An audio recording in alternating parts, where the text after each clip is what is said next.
আমার মনে হয় ভর্তা পছন্দ করে না এমন মানুষ খুব কমই আছে। আমি যেদিন ভর্তা বানাই কাজকর্ম সব ফেলে রেখে আগে গরম ভাতের সাথে ভর্তা দিয়ে ভাত খেয়ে নিই। তো হ্যালো এভরিওয়ান, আসসালামু আলাইকুম, কেমন আছেন সবাই? সকাল থেকে আজকে ভিডিওটা শুরু করলাম। তো কালকে রাতে লুচি বানিয়েছিলাম আর মুরগির মাংস রান্না করছিলাম, তো সেটা ছিল। এখন সকালে সেটা দিয়ে নাস্তা করে নিব।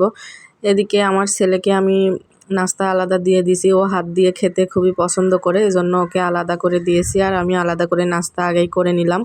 তো এদিকে ছেলে আস্তে আস্তে খাচ্ছে আর ও হাত দিয়ে খেতে পছন্দ করে বলে ওকে আমি হাত দিয়েই খেতে দিলাম। তো একটু একটু করে ছিঁড়ে ছিঁড়ে ও হাত দিয়ে খেয়ে নিচ্ছে। তো এদিকে মেয়ে তো সকালে নাস্তা করে মাদ্রাসায় চলে গেছে, মেয়ের জন্য আলাদা করে রেখে দিছি। মেয়ে কিন্তু লুচি খুবই পছন্দ করে। তো এদিকে প্রচুর পরিমাণে বাতাস হচ্ছিল, সাথে কিন্তু রোদও ছিল। তো তারপর কিছুক্ষণ পরেই কিন্তু রোদের মধ্যে আবার বৃষ্টিও হচ্ছিল। তো এদিকে মেয়ে মাদ্রাসা থেকে আসার পরে ওকে আমি এক টুকরা আলু, এক টুকরা মাংস আর একটু ঝোল দিয়ে লুচি খেতে দিছিলাম। তো ও আলু খেয়েছে, ঝোল খেয়েছে, লুচিও খেয়েছে, কিন্তু মাংসটা খায়নি। মাংসটা খেতে চায় না কেন যেন, মাছ মাংস একদমই পছন্দ করে না, সবজি খুবই পছন্দ করে আমার মেয়ে। তো এদিকে কারেন্ট নাই, আমি ডাইনিং রুমে চলে আসছি তরকারি কাটার জন্য। তো এখানে ডাইনিং রুমে যেহেতু জানালা আছে, আলো আছে, এই জন্য এখানে বসেই তরকারি কেটে নিলাম। আর এদিকে ভাত বসিয়ে দিয়েছিলাম, তো কারেন্টটা চলে গেছে, এখনও ভাতের মার আছে। তো তারপরে রান্না বান্না করতে চলে আসলাম। তো আপনাদের ভাইয়া আজকে বাসায় আসবে না, অফিসে কালকে রাতে 12টার পরে অফিস থেকে ফোন আসছিল ঘূর্ণিঝড়ের জন্য আর কি। তো রাত 12টার পরে সে চলে গেছে। তো আজকে আমাদের জন্য হালকা পাতলা রান্না বান্না করব।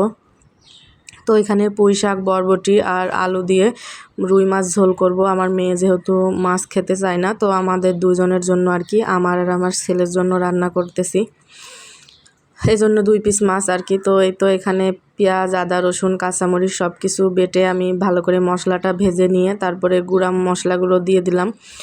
হলুদের গুঁড়া, মরিচের গুঁড়া, তারপরে ধনিয়া গুঁড়া সব কিছু দিয়ে ভালো করে মশলাটা কষিয়ে তারপরে তরকারিগুলো দিয়ে মশলার সাথে কষিয়ে নিলাম। আর আমি কুমড়ার বড়িটা দিতে ভুলে গেছিলাম, মানে ভাজতে। তো এদিকে তরকারিটা নামিয়ে তারপরে কুমড়ার বড়ি ভেজে তরকারির মধ্যে দিয়ে দিছি। তো আমার মেয়ে মাছ খায় না, কিন্তু কুমড়ার বড়ি খুবই পছন্দ করে।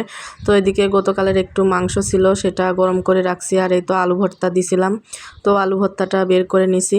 তো আলুটা খুবই গরম ছিল, তো এভাবে করে আমি ভর্তা করে নিলাম। আর আলুর ভর্তাটা কিন্তু আমি খুবই পছন্দ করি।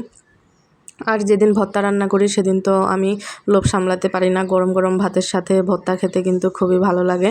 তো এদিকে আমি খাওয়ার জন্য ভাত, তরকারি সব কিছু নিয়ে নিয়েছি। তো এখন দুপুরের খাবারটা খেয়ে নিব। আর দুপুরের খাবার খাওয়ার পরপরই এদিকে কিন্তু প্রচুর পরিমাণে বৃষ্টি নামছে। তো দেখেন কি অবস্থা, বাইরে ঝুমঝুম বৃষ্টি পড়তেছে। তো এই ছিল আজকের ভিডিও, ভালো লাগলে অবশ্যই লাইক, কমেন্ট, শেয়ার করবেন।